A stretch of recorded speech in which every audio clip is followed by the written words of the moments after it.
tacos mientras cocinas. Eso fue lo que te faltó. ¿Dónde está la iglesia con el mejor apetito de todo Miguel Alemán? Es que tengo que hablar en fe, ¿no? Tengo que hablar en fe y yo sé que algún día van a comenzar a hacer ejercicio. No. Cada quien tiene sus dones y sus talentos, y si el de nosotros es administrar bien la comida, bueno, pues es lo que seremos, y seremos buenos mayordomos de eso. Visión, hoy continuamos con esta serie de viva y poderosa. Esa es la palabra de Dios. Y la semana pasada arrancábamos este tema, y no sé por cuántas semanas iré a abordar el tema pero yo creo que por lo menos estaremos abordándolo unas 2, 3 semanas más. Hay mucho que pudiéramos hablar al respecto, pero yo quiero que comencemos con un muy breve repaso por entender eso, que cuando hablamos acerca de la palabra, estamos hablando acerca de algo que es mucho más que un texto, mucho más que tinta sobre papel. Estamos hablando de algo que es mucho más que un libro. Estamos hablando acerca de la palabra como una persona. La palabra es Jesús, es la palabra viva y poderosa. Y eso era lo que entendíamos la semana pasada. Al arrancar hablando de esta serie, comenzábamos por entender eso, que cuando hablamos acerca de la palabra, es mucho más que el texto que memorizamos, es mucho más que una cita, referencia bíblica. Es una palabra que tiene poder, porque esa palabra tiene nombre, y el nombre de la palabra es Jesús. Eso es lo que hace que la palabra sea viva y poderosa. Y hoy estaremos continuando este tema, y lo estaremos abordando desde una carta que escribió un hombre llamado Santiago. Y déjame te explico un poco acerca de quién es Santiago, porque es muy importante para darle validez a la escritura de Santiago, a las palabras de Santiago. Santiago es el medio hermano de Jesús, medio hermano de sangre, hijo de la misma madre. Obvio que Jesús fue engendrado por el Espíritu Santo. Creemos que el Espíritu Santo fue quien engendró a Jesús en el vientre de María, como la promesa cumplida. Pero después María tuvo hijos, y uno de ellos era Santiago, otros hermanos. La Biblia documenta eso, documenta de que sus hermanos y su madre en una ocasión fueron a buscarle, y Jesús les comentaba, y eso es muy interesante ver: ustedes son mis hermanos, ustedes son mi familia. Y esto es lo interesante de todo esto. Santiago no está presente en la historia, en la narrativa de cuando Jesús estaba haciendo su ministerio aquí en la tierra. Santiago no estuvo presente en esos 3 años y medio que Jesús estuvo haciendo ministerio aquí en la tierra. No lo vemos, no lo encontramos en ninguno de los evangelios a Santiago como parte del equipo. Eso es muy interesante, porque Santiago era el medio hermano de Jesús. Y eso es lo que me dices, de que Santiago no estaba muy convencido de que Jesús realmente era quien decía ser, el Hijo de Dios. Es interesante cómo su medio hermano no creía en él, porque a veces, o sea, es bueno tener un hermano mayor, porque pues te defiende, ¿no? ¿Qué harías tú si supieras que tu hermano mayor es el Hijo de Dios? Bueno, hombre, voy a andar con él por todos lados, ¿no? Pero Santiago no estaba ahí. ¿Por qué? Porque no creía necesariamente que Jesús era quien decía ser. Pero ¿sabes qué es lo interesante de todo esto? Que después de que Jesús fue crucificado, y después de que Jesús se levantó de entre los muertos, vemos a Santiago con un rol muy activo y muy importante en la iglesia del primer siglo. Vemos a Santiago como uno de los líderes de la iglesia. Entonces, ¿qué sucedió? ¿Qué sucedió entre el ministerio de Jesús aquí en la tierra y después de que Jesús resucitó? ¿Qué sucedió con Santiago? Porque Santiago quedó convencido de que realmente Jesús era quien decía ser, y que él hizo lo que él dijo que iba a hacer. Entonces no fueron sus enseñanzas, porque sus enseñanzas las había escuchado en más de una ocasión. Incluso no fueron ni los milagros que convencieron a Santiago. Lo que convenció a Santiago de que Jesús es el Hijo de Dios, que es la palabra viva, que es este verbo que estaba desde el principio, es de que Santiago pudo ver y ser testigo de una cosa, de un evento, de que Jesús se levantó de entre los muertos. Y eso es lo que llevó a Santiago a pasar de ser simplemente un espectador en la historia a ser uno de los principales líderes en la iglesia del primer siglo. Y ahora Santiago viene y nos escribe una carta es lo que se llaman las epístolas universales. Santiago viene y nos escribe una carta con una temática de mucha sabiduría. De hecho, se considera que Santiago es un libro de sabiduría, porque trae mucho consejo. Y el consejo de la palabra es para poder ayudarte a tomar mejores decisiones y así dirigirte a un mejor futuro. Y Santiago está aquí arrancando esta carta con un montón de consejos, ahora con una convicción de que Jesús es la palabra de Dios viva y poderosa. Y partimos desde ese lugar, de que no solamente Santiago está convencido de eso, sino que nosotros también estamos convencidos de eso, de que Jesús es la palabra viva y poderosa. ¿Qué implica eso para nosotros? ¿Qué implicaciones tiene para nuestra vida cotidiana? ¿Qué implicaciones tiene para nuestra vida de fe, nuestro caminar cristiano? ¿Qué significa? ¿Qué cambios hay en nuestra vida? ¿Qué debe suceder? Y eso es lo que quiero que comencemos a hablar el día de hoy. ¿Les parece? ¿Ya se me durmieron? ¿Entendemos quién es Santiago? ¿Le prestamos atención a lo que tiene que decir? Vale la pena. Santiago 1 dice, no solo escuchen la palabra de Dios, tienen que ponerla en práctica. ¿Me ayudan a leerlo juntos? Para asegurarme que están despiertos. No solo escuchen la palabra de Dios, tienen que ponerla en práctica. Ese es un consejo que Santiago nos está dando. Este es un consejo que Santiago nos está recomendando. Otra versión, otra traducción dice lo siguiente: no solo escuchen la palabra de Dios, lo dice de esta manera, no se contenten solo con oír, no estén satisfechos solo con escuchar, no se contenten solo con oír, tienen que ponerla en práctica, de lo contrario solamente se engañan a sí mismos. Pues si escuchas la palabra pero no la obedeces, sería como ver tu cara en un espejo. Te ves a ti mismo, luego te alejas y te olvidas cómo eres.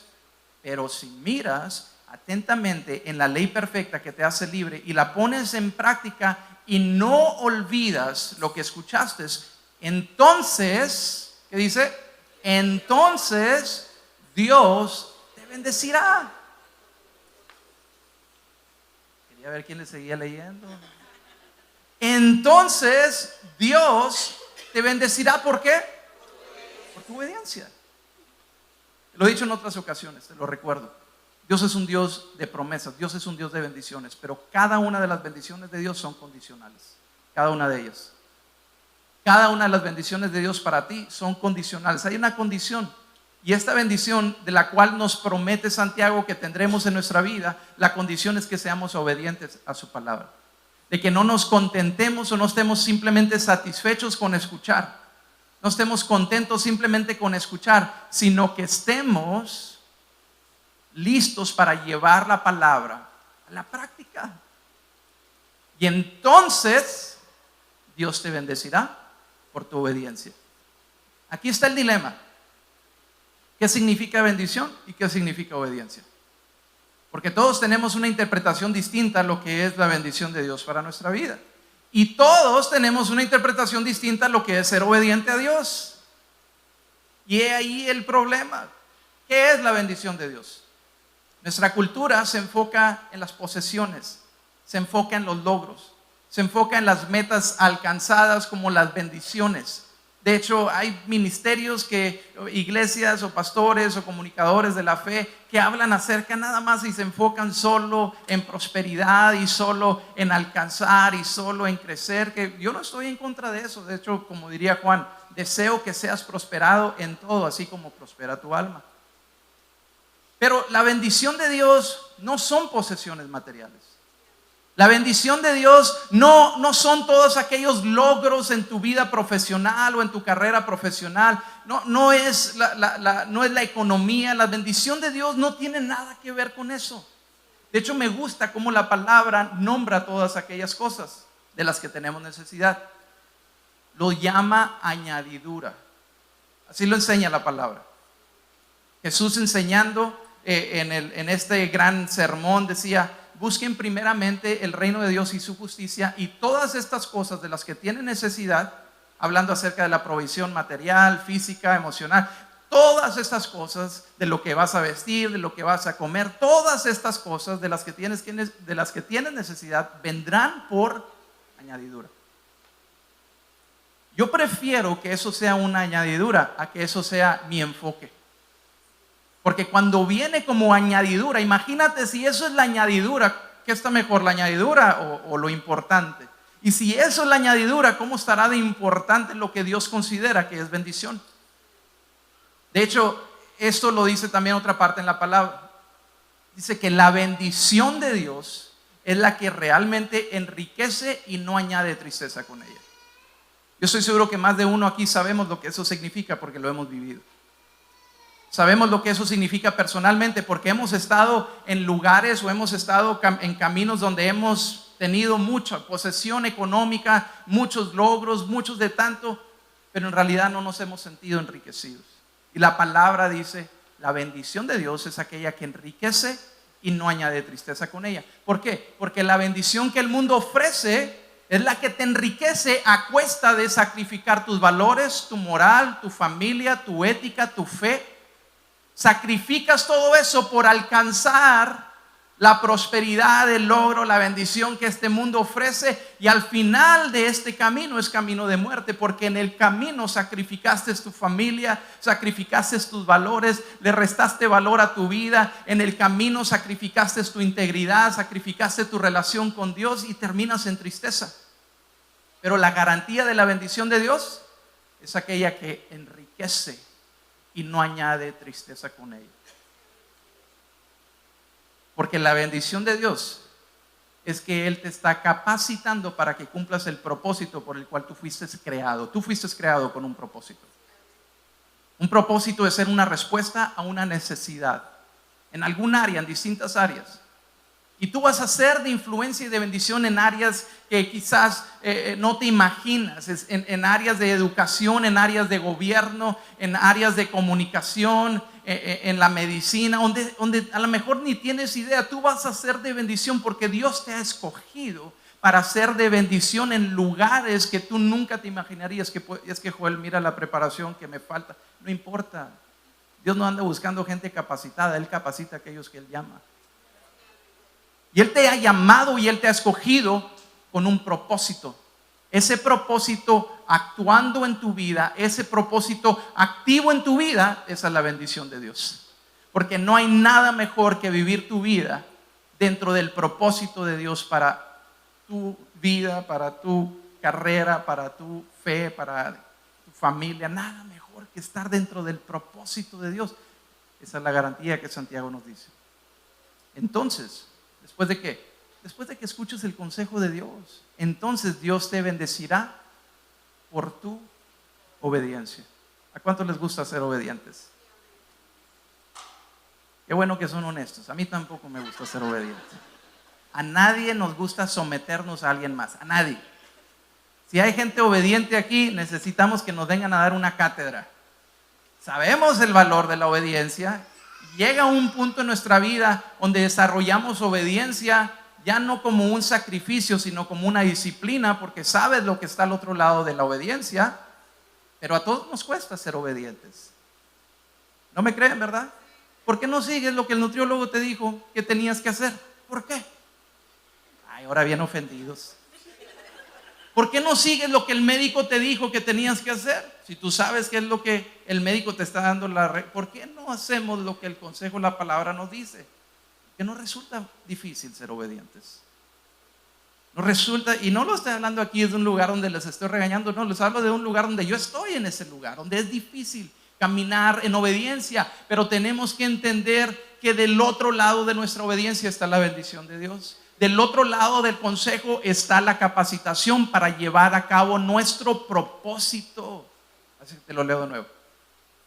El que mira atentamente la ley perfecta que te hace libre y la pones en práctica y no olvidas lo que escuchaste, entonces Dios te bendecirá por tu obediencia.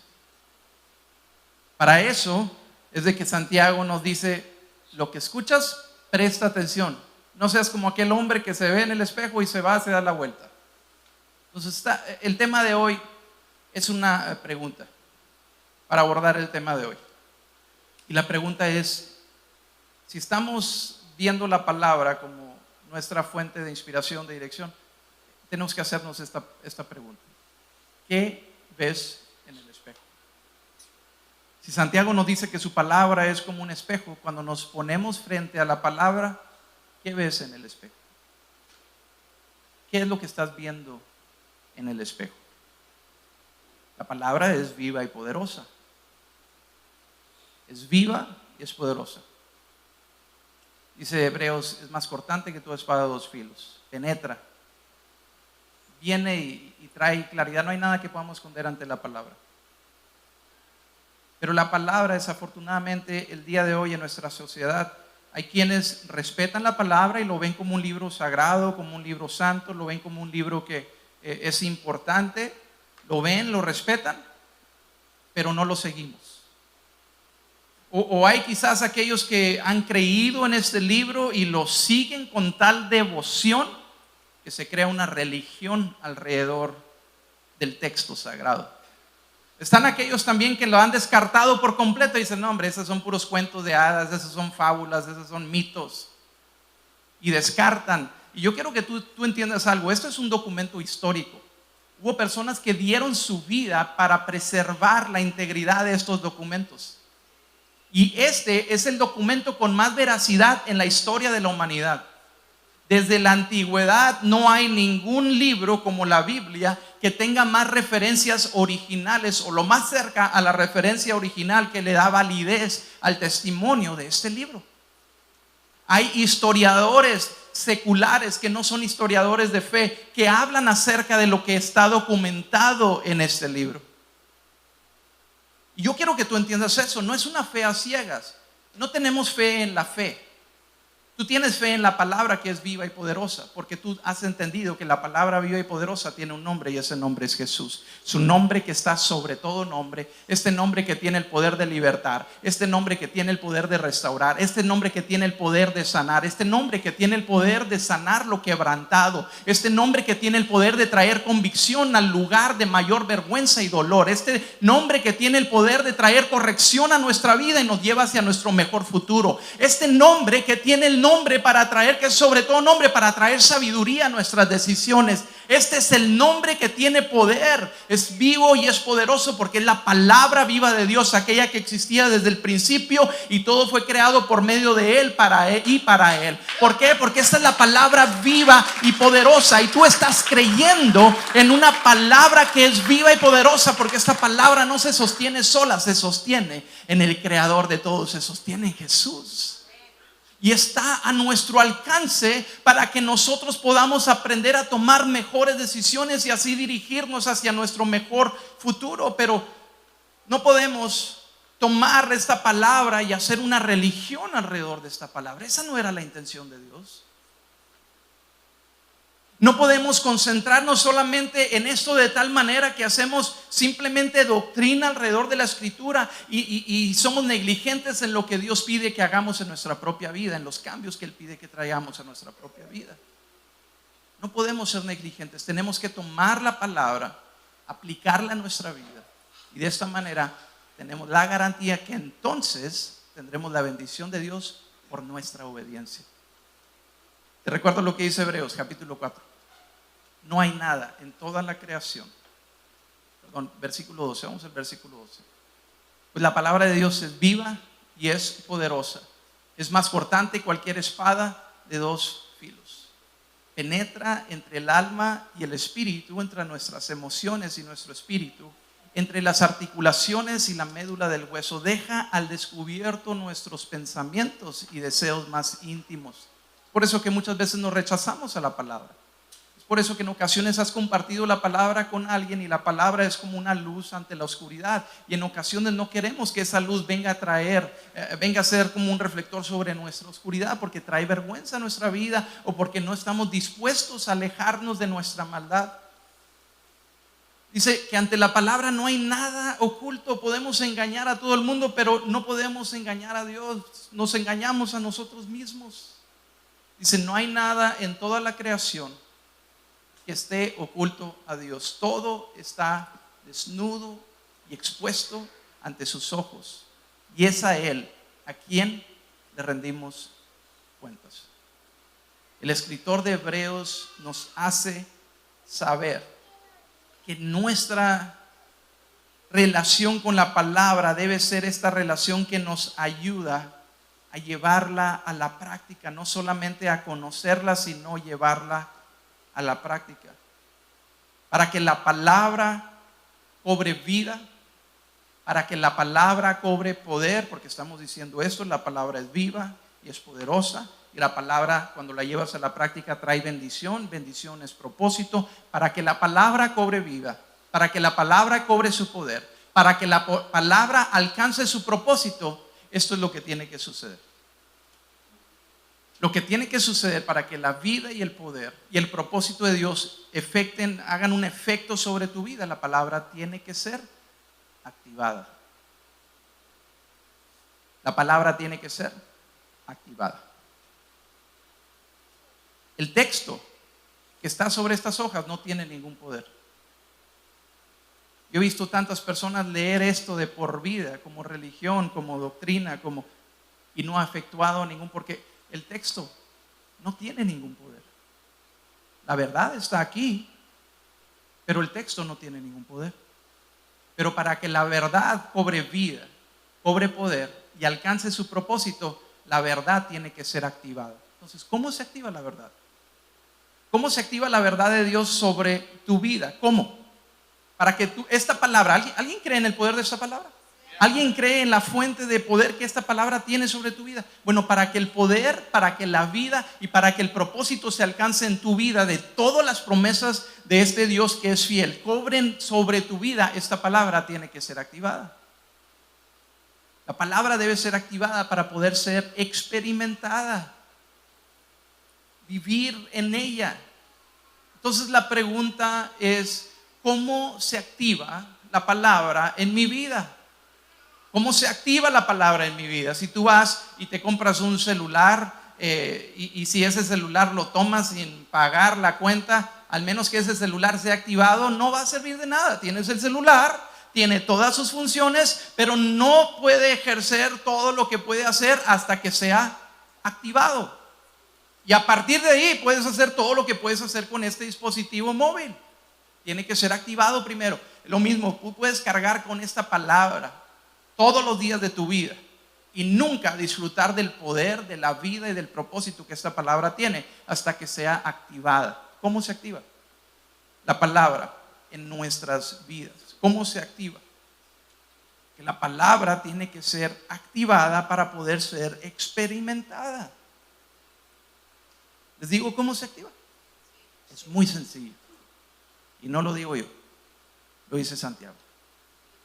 La palabra se activa en cómo respondemos a ella. Es como la palabra es activada. Así como respondemos a la palabra, es como la palabra es activada. Donde no hay acción, no hay activación. Donde no hay acción de tu parte, no hay activación de la palabra.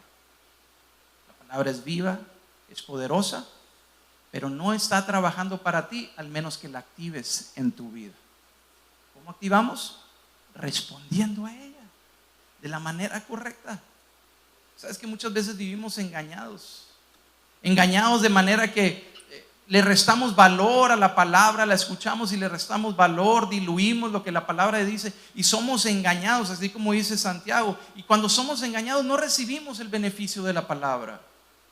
Mi deseo no es de que vengamos cada domingo y simplemente nos llenemos de la palabra o que escuchemos la palabra más bien. No, mi deseo no es simplemente que escuches la palabra, sino que encuentres la oportunidad para responder a la palabra. ¿Qué es lo que la palabra pide de mí? ¿Qué es lo que la palabra me invita a hacer? ¿Cómo puedo ser obediente a la palabra? Porque yo quiero que esta palabra trabaje para mí. No quiero vivir engañado, que al creer que al estar simplemente presente en un lugar, en una conversación o invirtiendo tiempo donde estoy escuchando la palabra, eso va a cobrar algún efecto. No, la palabra tiene que ser activada para recibir el beneficio de ella. Para recibir el cambio de la palabra en mi vida tiene que ser activada. No porque la escuchaste sino porque solo la escuchaste, quiere decir que va a cobrar poder. Nos engañamos a nosotros mismos. Yo he sido engañado en muchas ocasiones de que salgo de un lugar donde escuché una buena palabra o me senté a escuchar una buena palabra, un buen mensaje en redes sociales, en YouTube, en un canal de algún pastor, y te sientes bien. Y a veces soy engañado que simplemente por escucharlo algo sucedió en mí. Pero mi deseo es que tú salgas de ese lugar con una palabra activa en ti, una palabra viva en ti, con una palabra poderosa en ti, con un propósito activado en ti. ¿Cómo sucede eso? ¿Cómo respondes a ella? Y ahí es donde nos introduce Santiago a este asunto del espejo. ¿Qué tiene que ver el espejo con todo esto? Yo creo que es una de las mejores ilustraciones en la Biblia acerca de cómo nosotros podemos responder a la palabra. Y Santiago, que es una carta de sabiduría, lo pone muy sencillo, algo con lo que todos podemos relacionarnos. ¿Cuántos se vieron ante el espejo antes de venir a este lugar? Los que no levantan las manos me doy cuenta. No es cierto. Todos nos vimos frente al espejo antes de venir a este lugar. Y es por eso que me resulta tan interesante cómo nos introduce ante el espejo Santiago. Ahí Santiago, el versículo 23, ayúdame Silvia por favor, dice: pues si escuchas la palabra pero no la obedeces, sería como ver tu cara en un espejo. Te ves a ti mismo, luego te alejas y te olvidas cómo eres. Si escuchas la palabra pero no la obedeces, será como ver tu cara en un espejo. Te ves a ti mismo, luego te alejas y te olvidas cómo eres. Mira cómo dice otra traducción, dice: porque si alguno es oidor de la palabra pero no hacedor de ella, este es semejante al hombre que considera en un espejo su rostro natural. Y literalmente está hablando acerca del sexo masculino. No está hablando acerca del hombre como la creación, sino está hablando acerca del hombre como el sexo. Y yo creo que eso es muy apropiado. Dice: porque si alguno es oidor de la palabra pero no hacedor de ella, este es semejante al hombre que considera en un espejo su rostro natural. Yo sé que algunos hay más guapos que otros, ¿verdad? De que es más guapos en verse ante el espejo, me refiero. Porque guapos todos son aquí, todos los hombres de edición son guapos, todos.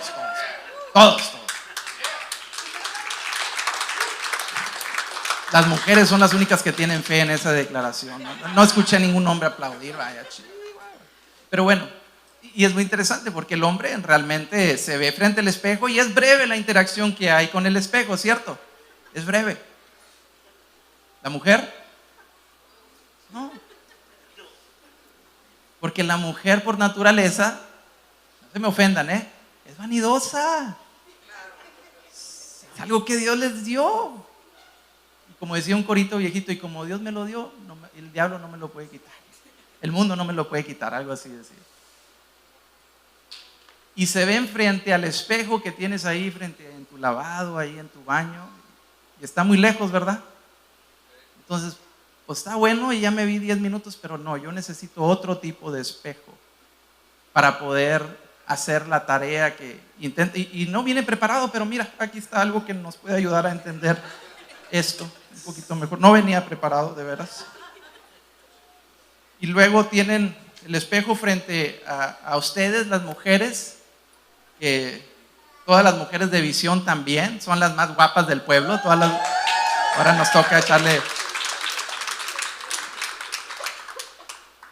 Y tiene un espejo como este que tiene 3 lados, para que te veas por todos. Mira, aquí nomás le hago así tantito y me estoy viendo por todos lados. Y luego tienen otro, ¿cómo ves aquí en este de aquí? ¿Cómo lo ves? Este de aquí, aumentado, ¿verdad? O sea, quieren contarse los poros en la cara. Tengo 10 poros más el día de hoy. O sea, magnificada la imagen. Y se ven detalladas. Ayúdame ahí, ¿qué decía el versículo 23? ¿Cómo decía? El versículo 23 dice: sería como ver su cara en un espejo. Te ves a ti mismo, luego te alejas y te olvidas cómo eres. Pero las mujeres no hacen eso. Versículo 25, ¿qué dice el verso 25? Aquí está bien rico el aire, voy a predicar de aquí. Versículo 25 dice: pero si miras atentamente en la ley perfecta que te hace, si miras ¿qué? Y las mujeres nos dan un increíble ejemplo de esto. Se miran atentamente. y se ven 5 horas, bueno, 4 o 3 horas a la vez. Y luego no venía preparado, pero aquí encontré otra cosa también. Y tienen otros espejos para ayudarse a los espejos que ya están frente a ustedes. Porque con este espejo puedes ver lo que el otro espejo está viendo, pero tus ojos no están viendo. Entonces sí se identifican. Y se siguen viendo atentamente. Y ahí están y se ven en este y se ven en aquel y le hacen así otra vez. Y luego agarran este. Bueno, y luego terminan aquí, pero no termina aquí. Y luego agarran el espejo de cuerpo completo. A verse atentamente para darse la vuelta y demás, y modelan, ¿no? A ver cómo está la entrada de visión. Abres así, cómo caminas por las filas. Y luego, bueno, ya deciden salir de la casa 5 horas después. Y se suben al auto, ¿y qué es lo primero que hacen? Hablen el espejo del auto. Atentamente. No están muy confiadas en la obra de arte que han hecho en casa o qué está sucediendo. Y ahí van en el camino, ¿verdad? No te muevas, brinca, sáquele la vuelta a los topes y ya llegas y bueno, pues ya por fin llegas al lugar, cierras y uno piensa, ya, se acabó, ¿verdad? Pues no es cierto, no se ha acabado. A ver, algunas mujeres tienen que ayudarme para comprobar de que este punto es cierto. Y luego meten su mano, ahí está, mira, y llegan y estando, traen otro espejo más y retoque artificial. Filtros, o sea, traen filtros también, filtros integrados, ¿no? Y te estás mirando atentamente. Y esto no te hace libre, de hecho te encadena más, ¿no? Déjame, te lo regreso porque ya tengo 3 espejos que no son míos de las ilustraciones de la mañana. Pero se ven atentamente ante el espejo. Y yo creo que Santiago lo podemos ver de esta manera, a lo mejor como una manera casual, pero no es casual lo que está enseñando, no es casual lo que nos está instruyendo. Dice, tenemos que ser no como el hombre, sino como la mujer que se ve atentamente ante el espejo, para evaluar, para poder ver en su cara en el espejo. Y de alguna manera debemos ser como estas mujeres frente al espejo, ver a detalle, ver magnificado, ver lo que parece que nadie está viendo, pero porque no lo vemos, sabemos que ahí está y nos podemos ver entre diferentes espejos para hacer esta tarea. ¿Alguien aquí se puede ver el rostro sin utilizar alguno de estos elementos? Es una cámara, un espejo. Nadie puede verse el rostro. Porque esta es la tarea del espejo. Esta es la tarea y la única manera que puedes ver cómo realmente eres es por medio del espejo. Porque el espejo te dice cómo eres. Te puedes ver a detalle. Puedes mostrar tu condición verdadera. Algunos de nosotros a lo mejor nos sentimos como estrellas de cine, como artistas. Y luego te ves ante el espejo y dices, no es cierto. Y vemos nuestra condición real porque el espejo te va a decir la verdad. Y pensaba en esto, imagínate, ya todo se está haciendo inteligencia artificial. Al rato van a ser espejos inteligentes para que te veas tal como tú quieres verte. ¿Quién compraría eso? Nadie. ¿A quién te estarías engañando? A ti mismo, ¿cierto? ¿Quién compraría un espejo artificial que te pone los filtros que tú quieres verte? Hay pelos por aquí, pelos por allá, la marca por acá, pero te ves en el espejo artificial y el espejo artificial te mostrará lo que tú quieres ver, no lo que realmente es. ¿Quién compraría eso? Nadie. Porque todos estamos interesados en vernos tal como nosotros somos. ¿Para qué? Para hacer algo al respecto.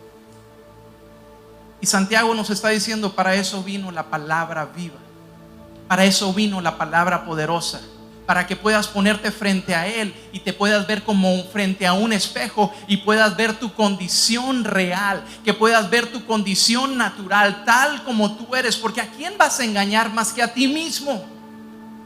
Y esta palabra que es viva, esta palabra que es poderosa, te va a decir la verdad. Y tomando esto en cuenta, la manera en cómo tomas distintos espejos para verte detalladamente, atentamente, yo quiero que consideres esto también.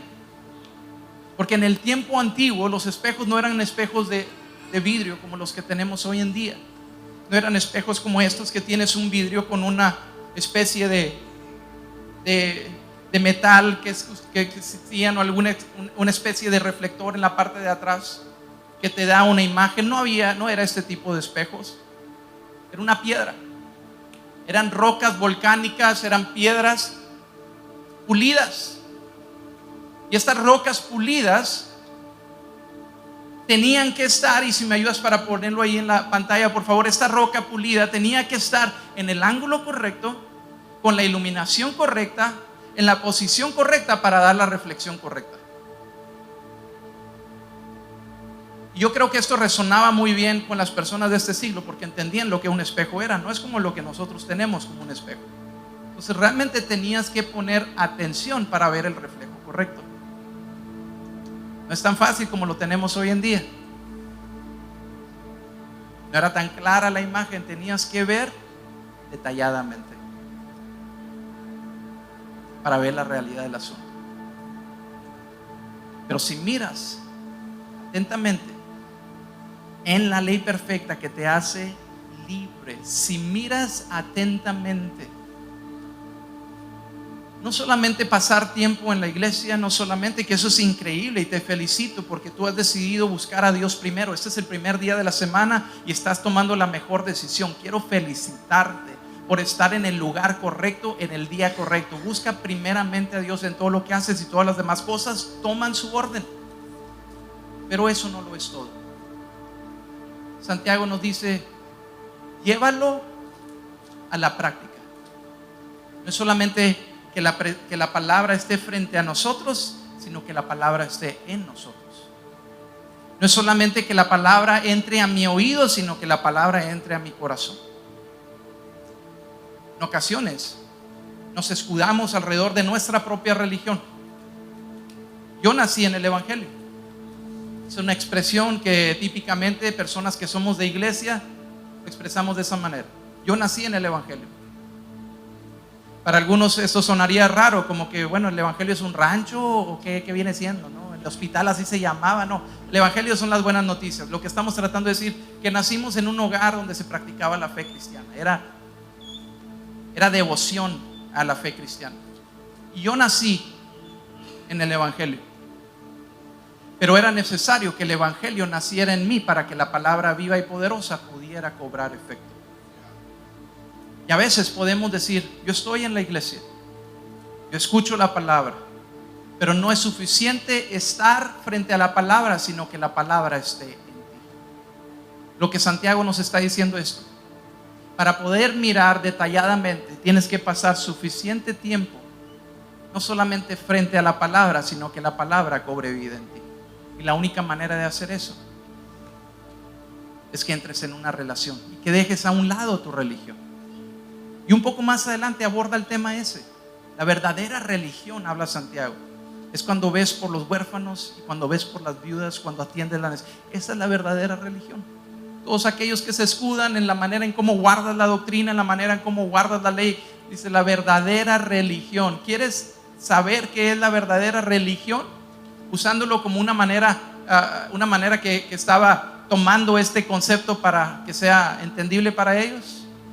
Pero Dios no vino a traer una religión. Dios no envió a la palabra al mundo para traer una religión. Envió la palabra para traer una relación. ¿Sabes? Y quiero que entiendas esto. Es muy importante que seas entendido en todo lo que haces. La palabra religión viene de la palabra del latín religar.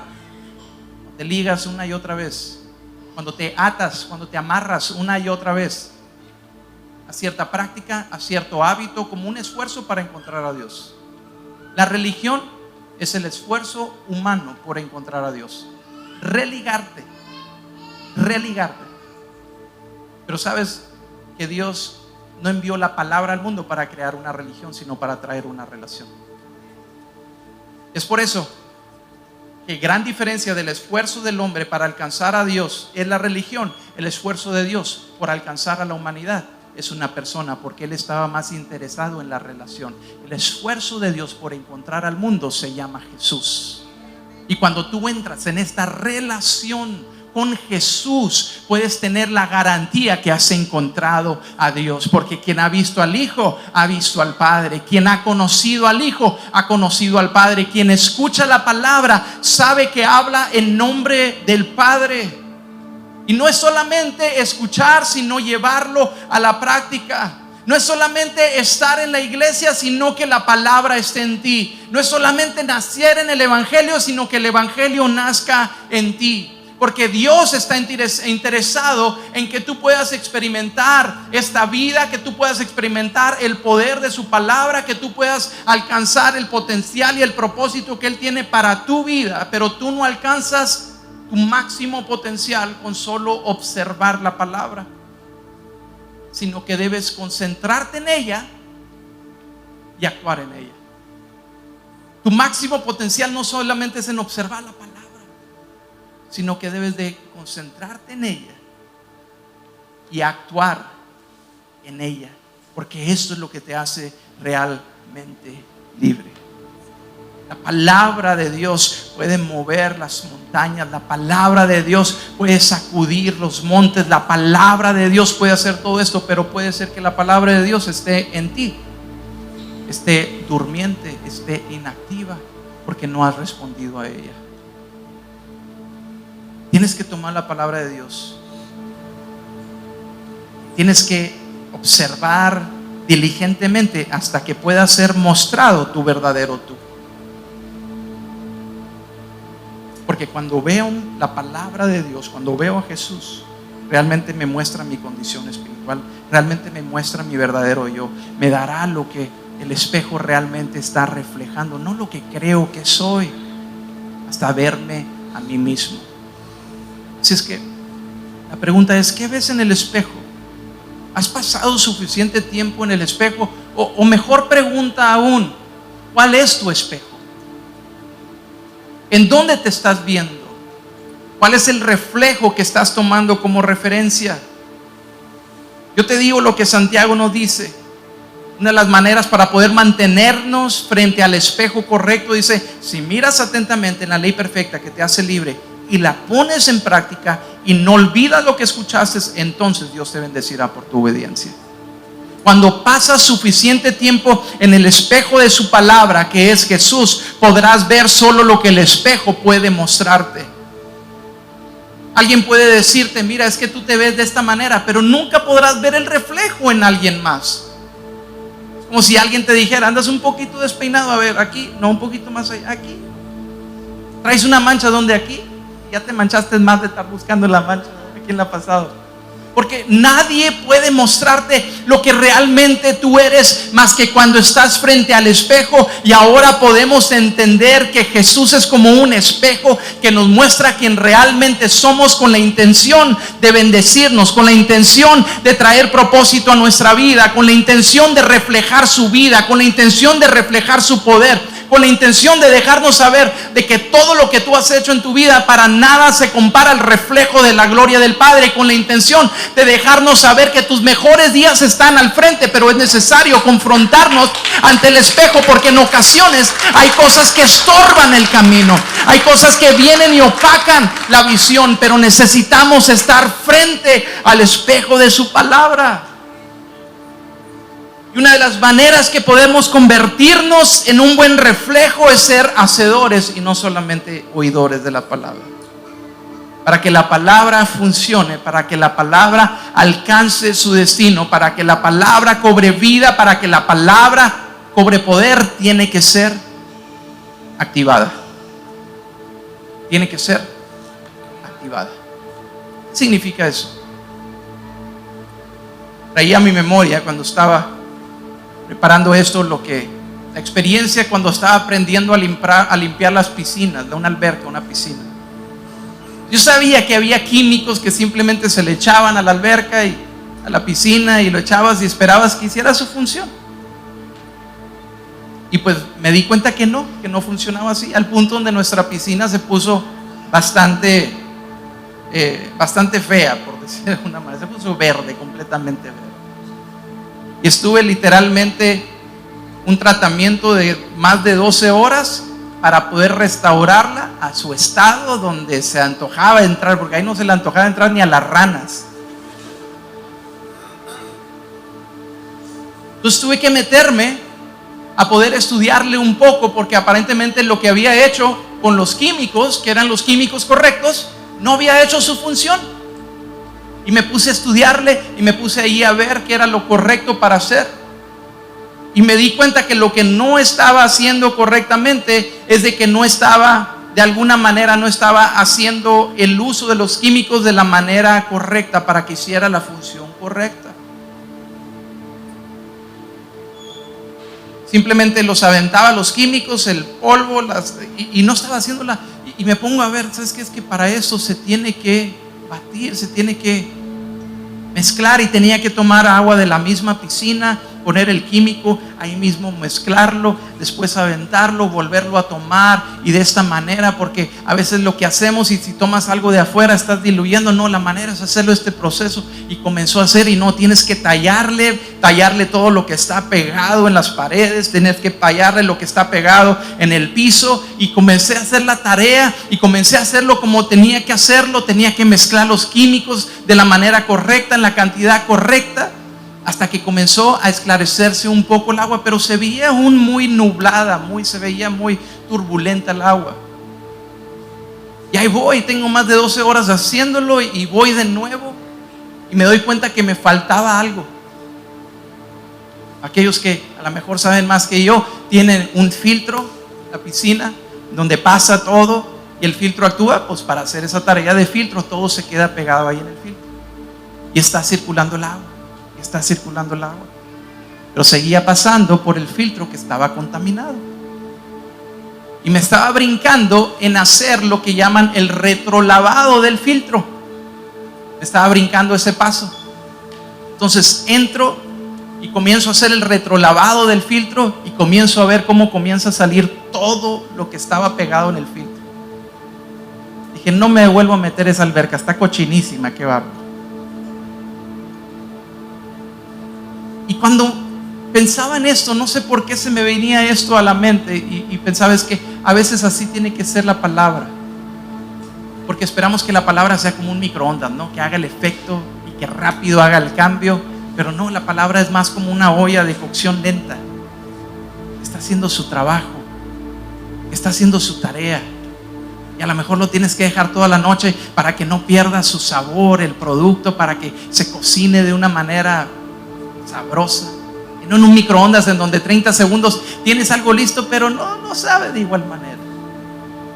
Y a veces queremos ver la palabra como algo que venga a ser un efecto limpio, pero no. ¿Sabes por qué no funciona así? Porque la palabra es una relación, no es una religión. No es cumplir con el proceso, no es cumplir con los pasos, es entrar en el proceso de la relación. Es tomar aquellas cosas y ponerlas en la cantidad correcta y darle los pasos correctos. Y en ocasiones lo que está sucediendo con todo esto es que sí está limpiando el agua y sí está haciendo su tarea, pero cuando no pasamos suficiente tiempo frente al espejo de su palabra, comenzamos a ser afectados por pensamientos antiguos, y no podemos salir de estas cosas que a veces nos atraen hacia nuestro pasado, o nos encadenan hacia nuestro pasado. Y esta imagen venía a mi mente, y pensaba en esto como la palabra hace su tarea. En ocasiones lo que tenemos que hacer con la palabra es un retrolavado de todo aquello que se ha pegado en tu mente, en tu corazón, en tu espíritu. Hay cosas que has venido cargando por demasiado tiempo. Hay cosas que te has venido creyendo porque otras personas hablaron ciertas palabras sobre ti, por una experiencia de abuso, por una experiencia de vergüenza, por un desastre, algo que sucedió en tu vida y se ha quedado pegado ahí. Pero mira, lo que la palabra hace es que se hace este retrolavado y despega todo aquello que has tenido pegado ahí, y sigues a lo mejor poniendo ahí lo necesario y la palabra, pero también la palabra tiene que lavar todo lo que está contaminado en tu vida, contaminado en nuestra mente, contaminado en nuestras emociones, contaminado en nuestro espíritu. Y después de este proceso de retrolavado, comenzamos a ver cómo el agua comenzó a esclarecerse, limpia, completamente limpia. Podías ver hasta el fondo claro. Si miras atentamente en la ley perfecta que te hace libre y la pones en práctica y no olvidas lo que escuchaste, entonces Dios te bendecirá por tu obediencia. Y la palabra, hay verdad en la palabra. La verdad está aquí en el texto. La palabra tiene verdad dentro de ella, pero debe ser activada para poder ser experimentada.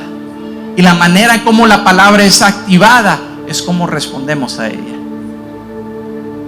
Y hoy tú tienes la oportunidad de responder a la palabra. La palabra de Dios en mi vida es activada cuando respondemos a ella. Y hoy quizás para ti es el hecho de simplemente entender de que la palabra ha estado en ti, pero ha estado inactiva, ha estado durmiente, y quizás por eso no has experimentado el poder y la vida y el propósito que la palabra tiene para todo aquel que entra en esta relación correcta con Jesús. La palabra está viva, pero está durmiente. Y es la acción lo que activa la palabra. Es la acción lo que hace que la palabra sea activada para poder ser experimentada. Y hoy yo quiero que nosotros entendamos esto. Quisiera aterrizarlo en eso para que puedas llevarte algo. ¿Cómo le activo la palabra, Joel? ¿Cómo respondo a la palabra, Joel? ¿Sabes que una de las maneras más fáciles para que la palabra pueda cambiar el reflejo de lo que está en el espejo? Una de las cosas más fáciles que podemos hacer es esto. Debemos hacer es esto: declarar la palabra de Jesús. Porque cuando tú declaras la palabra de Jesús, es lo que comienza a activar la palabra de Jesús. Hay vida en la palabra de Jesús, pero si no la declaras, no hay vida en ti. Declarar la palabra de Jesús es lo que comienza a activar la palabra de Jesús en ti. Y la palabra de Jesús puede cambiar el reflejo. Cuando pasas suficiente tiempo con Jesús, vas a poder ver todo lo que está fuera de orden.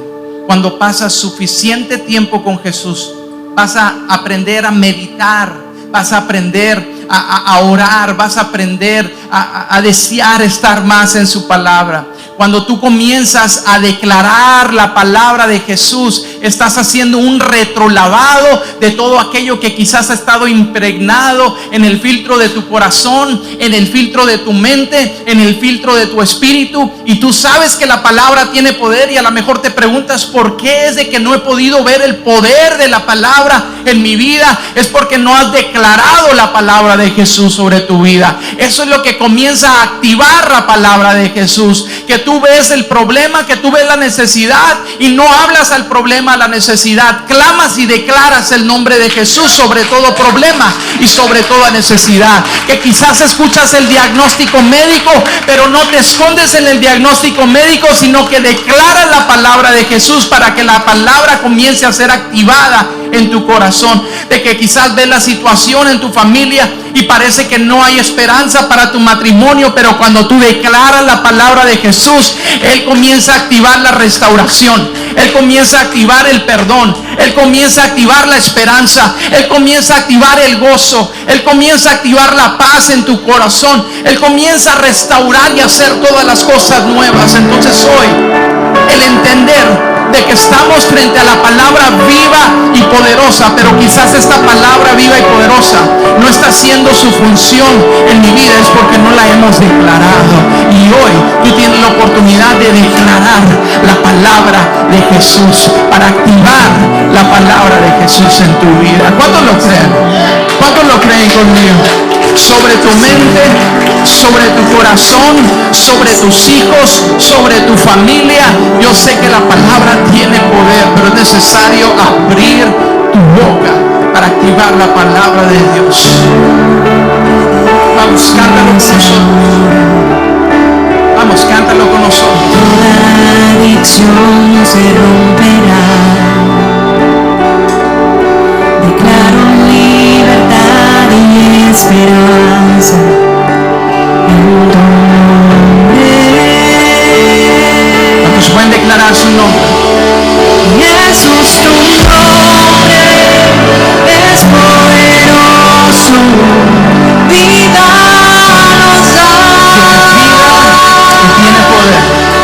Es su palabra. Rompe cadenas, vence tinieblas, trae sanidad. Vamos, si aún tienes voz, declara, declara. Declara el nombre de Jesús ahora sobre la ansiedad y el temor, a toda depresión declara el nombre de Jesús. Vamos a decir su nombre, Jesús, su nombre es poderoso y danos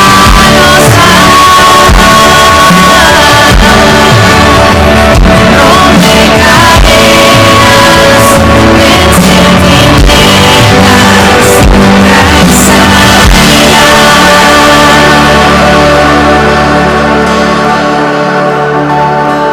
Desde los montes, el nombre de Jesús, grita de entre las calles, canta el nombre de Jesús. Sobre mi familia, el nombre de Jesús declaro. Damos visión levantando nuestras voces. Grita a las tinieblas, el nombre de Jesús. Grita al enemigo, el nombre de Jesús. Sobre mi familia, el nombre de Jesús declaro.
Declara el nombre de Jesús ahora sobre cada mente y corazón. Yo sé que encuentro paz en tu presencia, lo declaro.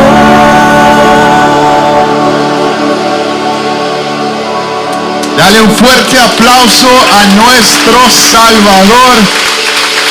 Bendición, recuerda que declarar el nombre de Jesús es lo que cambiará lo que vemos en el espejo. Antes de marcharte te recuerdo, si estás listo para punto de partida, allá está Sergio y Consuelo, acércate con ellos. También si tienes poco tiempo asistiendo con nosotros, acércate a Next, todo lo que está ahí atrás, nos encantaría conocerte un poco más. Visión, que Dios te bendiga, que Dios te guarde, que Él haga resplandecer su rostro sobre ti y te dé paz. Nos vemos acá el próximo domingo, pero invita a alguien, no te vengas solo. Nos vemos, Visión. I expect no clouds in my way. The only one walking is the one I pick. Catch me sitting in the sun, no top of shade.